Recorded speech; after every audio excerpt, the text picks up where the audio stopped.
In our discussion today, we're going to talk about a piece of writing that was brought to my attention by True Grit Productions. Over the last 2 decades and a half, the percentage of women who cheat on their husbands has increased by 40%, while the percentage of men who cheat has remained unchanged. If you are married to a Western woman today, she is probably a woman from the West who has been exposed to modern influences and, as a result, has been led to believe the myth that marriage is the end-all and be-all. Or if you are thinking about getting married to one, believing that it is the cure-all, the magic bullet, the silver bullet to the werewolf, that she is likely a woman from the West who has been exposed to modern influences, and many individuals are under the impression that it is the solution to all of their illicit problems. If you go that route, we wish you the best of luck and assume you know who is to blame. Thus, marriage expectations are so high that they are failing, and while I'm sure there are listless men who check out once they get married, and that's their own fault, Hollywood, Shakespeare, and both your friendly neighborhood blue pill white knight and the Prince Charming who frequents the bar downtown are to blame.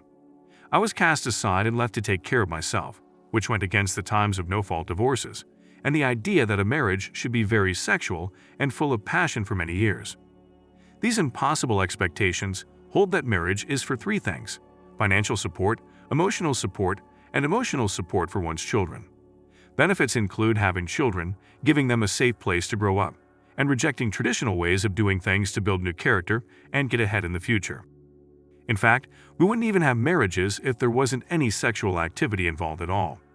And while I don't want to get another rud, I'd rather not launch into yet another tirade about marriage makeovers and women.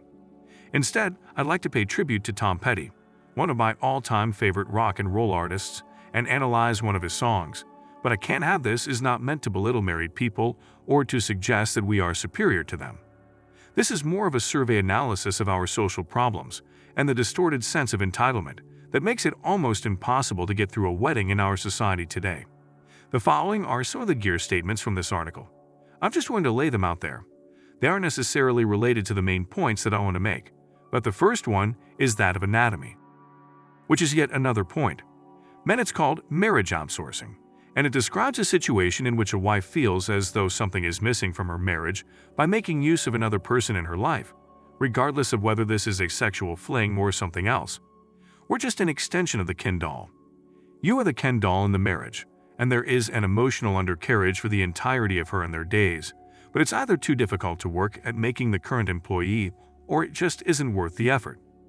Based on what the article says, the husband is the one who will help her with her mental health and take care of her relationships and schedule.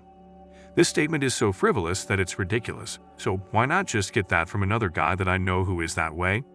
He might be terrible at makeovers, and he might not be that attractive, whereas my husband is, but he has these assets in an office in Delhi, so why not just get that from him? Because of this, I would like to use him as an outsourced employee to handle these business needs, which is why marital outsourcing exists. If you understand adultery, you will recognize marriage outsourcing.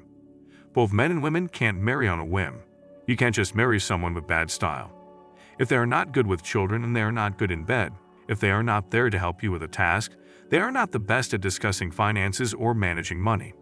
If you want them to do better, then what the heck are you going to do about marrying them? It's okay to marry them, but understand that these flaws are present and that you're willing to live with them. Don't complain about something.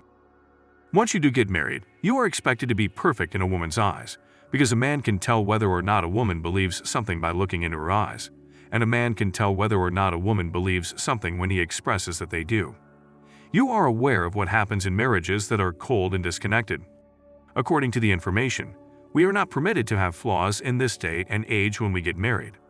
However, as you may know, in this day and age, it's probably more highbrow than your feminized insane issue of Cosmopolitan. But she's married, and I think her feminist slant is more toward appearance than it is toward any other issue. I don't think she was quite as much of a geocentric dictator as we could have had the concept that this was acceptable, and that it constitutes entertainment. Patrick alludes to the most common complaint about marriages in today's society, which is also one of the factors that has contributed to the rise of no-fault divorces. However, I do think she alludes to the most common complaint about marriages in today's society. This raises the question of who the hell we are as adults, and more specifically, as adults who are married. Is it just for entertainment? Are we children who need to be entertained on a boring Saturday afternoon? We're not here to make other people happy, And I've found that in both of my relationships where I had to act as an entertainer, it was because my partner, who also says this, put the responsibility on me. At the time that I was married, I believed that it would give me the opportunity to have children, eat my stitches, and be introduced as someone's wife to tether me to something wholesome and give my life meaning. As for these women who complained about marriages, it was promised that my circle of family would be expanded and my credit score would be improved. They discovered that life was extremely boring and limited. As a result, there are two things that are expected right here.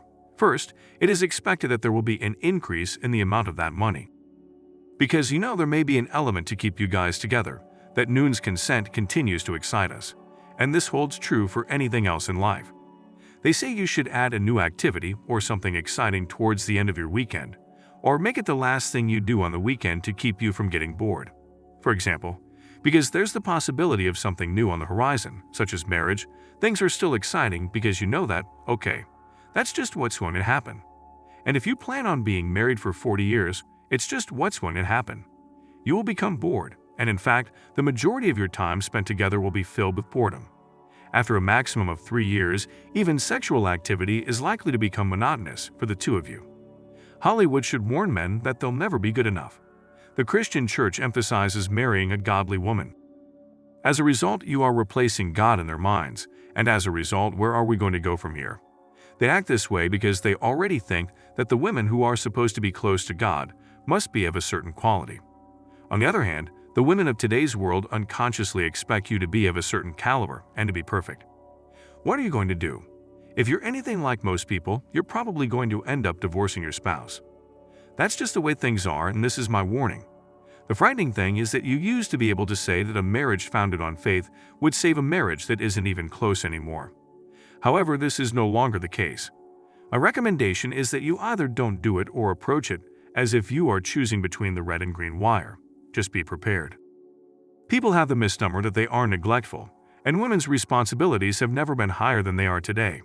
The article points out two things. Husbands of female breadwinners are more likely to cheat, and we now tell women that they can have it all. Both of these points are true, that they are capable of having a career, a family, and the right to be sexually satisfied, and that when they achieve all of these things, they will even be happier than they were before. I've worked with a lot of women who are good at their jobs in regards to what we have just done. There are obviously men who would be fine with a stay-at-home life, but that would not be the case for me. And I would imagine that being oppressed, and as a result we are seeing so much male suicide today, because not only are the jobs being given to women and taken away from men, but also because I would imagine that being oppressed leads to males taking their own lives. Since the female breadwinner has assumed the role of having the most significant value that a man innately possesses, this value is described by the biological drive that we all have to work for our money. Since that has been taken away, it's no wonder that the man is trying to cheat. Should he cheat? Absolutely not.